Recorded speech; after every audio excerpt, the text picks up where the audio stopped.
Have you ever seen a lantern burning where no one stands to hold it? I did on the edge of Black Hollow, and I'll never forget what followed. It was 1882, and I was traveling through the Appalachian backroads to deliver railway maps. The route forced me to stay overnight in a swampy hamlet called Black Hollow, barely 20 cabins, all leaning like drunks against the fog. The air smelled of wet pine and something sweet like rotting fruit. When I asked the nearest resident about it, he just shook his head and changed the subject. But before sunset, I was warned by the woman who kept the general store and post office combined. Don't follow the lantern lights past the birch line, she said, nodding toward the tree line. If you hear whistling, close your eyes until it stops. I laughed, the way outsiders always do when mountain folk tell stories that make no sense. But soon the fog came, thick enough to hide my boots, and a little after sundown I heard a slow, mournful whistle threading through the trees. 3 low notes, then a pause. A faint golden glow bobbed in the woods, like someone carrying a lantern. There were no houses or businesses past the birches, so I knew the glow wasn't coming from either. Curiosity gnawed at me. Maybe a hunter was lost. Despite the warning, I stepped off the muddy road and into the trees. The path to the whistling and lantern was soft, like the tread of some unseen animal. My pace quickened. Was it real or figment of a tired imagination? Every rustle in the leaves sent a jolt of fear through me. What if there really was some creature hunting me in this fog?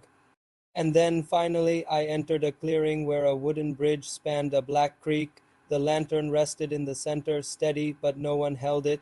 Had I really walked a half-mile into the woods to see a floating candle? Then a voice behind me said, "Late traveler." I spun. A man stood in the mist. He was tall and thin, dressed in a long oilskin coat.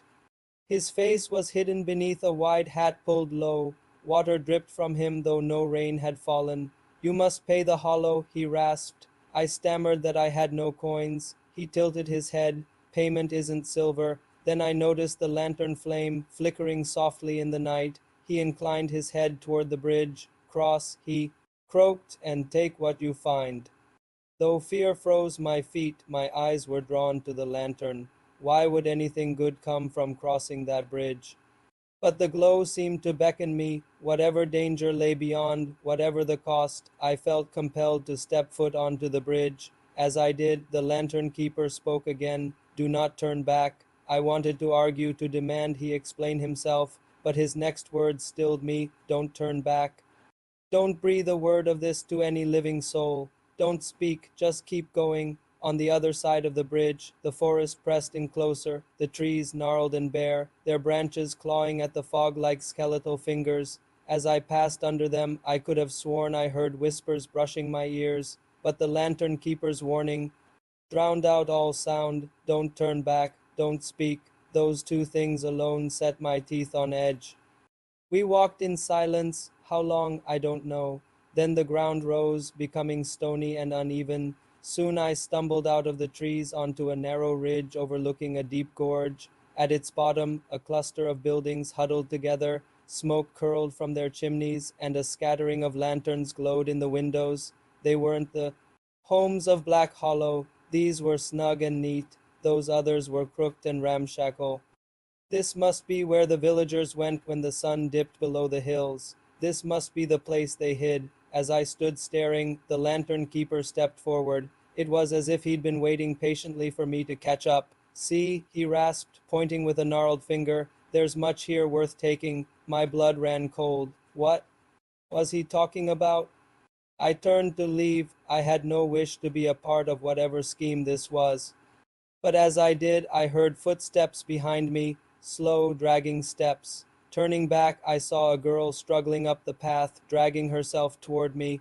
She was dressed in clothes from another time, like linen and lace. Her hair was tangled, her eyes vacant. She blinked at me as I stared. "Here," the lantern keeper croaked, pushing her toward me. "Take her."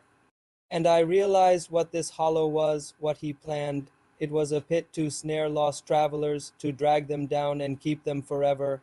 The girl reached me, her hand outstretched. On her palm sat a small lantern. Inside the chimney, a flame flickered. "Please," she whispered, her voice thin and reedy. "Help me." Her plea tugged at my heartstrings. I don't know how long we stood there.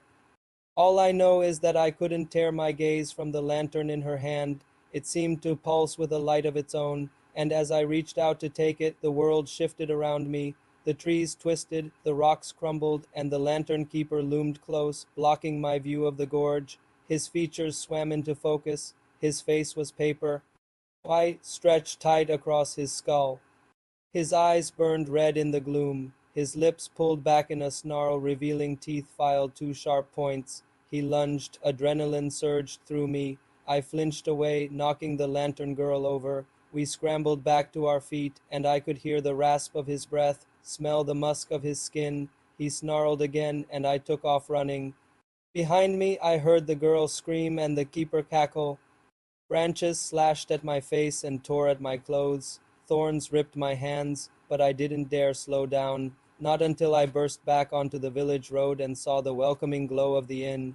Inside, I collapsed into a chair, gasping for breath. The innkeeper woman hurried over, concern creasing her brow. What happened? I managed to say, clutching my side. That thing, I choked out. It attacked me. She didn't reply. She only nodded. You looked, she said finally. They always look. I fled at first light, swearing never to return. Back in the familiar streets of the city, I felt safe at last. Except months later, back in the familiar streets of the city, I caught my reflection in a shop window. Behind my shoulder, just for an instant, a pale face hung in the glass, mouth open in a silent scream. And inside the chimney of the closest lantern, a flame flickered where no lantern should be. Thank you for watching. Stories like these are in my blood. Growing up in West Virginia, tales of haunted hollows and mischievous spirits were a part of everyday life. If you enjoyed this story, please share it with a friend or family member. They might just enjoy it as much as I did. Until next time, walk carefully through the fog.